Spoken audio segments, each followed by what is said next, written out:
پسرک قایم شد توی ماشین لباسشویی چون مادرش با چاقو دنبالش بود. خوشبختانه مادرش اصلا فکرشو نمی‌کرد پسرش توی لباسشویی باشه. درو بست و رفت بیرون. پسر سریع به پلیس زنگ زد. اما انگار مادرش صداشو شنید و برگشت. وقتی رسید دید خون از ماشین لباسشویی بیرون زده. یه لبخند ترسناک زد و آروم آروم نزدیک شد.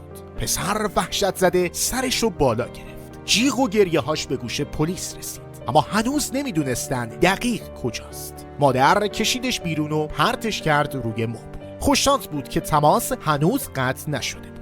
زن پلیس چشماشو بست و خوب گوش داد. صدای زنگوله‌های بادیو شنید. سریع محل تقریبی پسر رو پیدا کرد و آدرس رو به همکاراش داد. درست همون لحظه مادر گوشی رو دید. اونو گرفت و دستشو گذاشت روی گردن پسر. ولی وقتی حالت خفگی و درد پسر رو دید مکث کرد. یهو مرد مرموزی وارد خونه شد و تماس با پلیس قطع شد.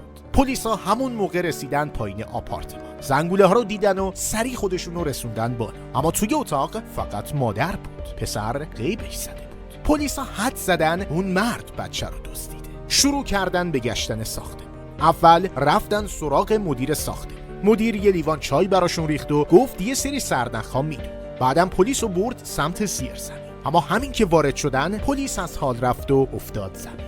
فهمیدن کار خود مدیره بوده. هم بچه رو دزدیده هم مادره رو دیوونه کرده بود. مدیر میخواست پلیس رو بکشه اما یهو پلیس دستشو گرفت و گوشی رو در آورد که داشت همه چیزو ضبط میکرد. معلوم شد پلیس از اولا بهش شک کرده بود چون زنگوله‌ای مثل خونه پسر دست مدیر دیده بود و توی سطل آشغالم بطری سم پیدا کرده بود. پس فقط تظاهر کرده بود چای رو خورده اما در واقع بیرون ریخته بود. آخرش تونست مدیر رو زمینگیر کنه و بچه رو نجات بده. وقتی پسر توی آمبولانس خوابیده بود اصرار داشت از پلیسا تشکر کنه. پلیسا از ته دل براش خوشحال بود.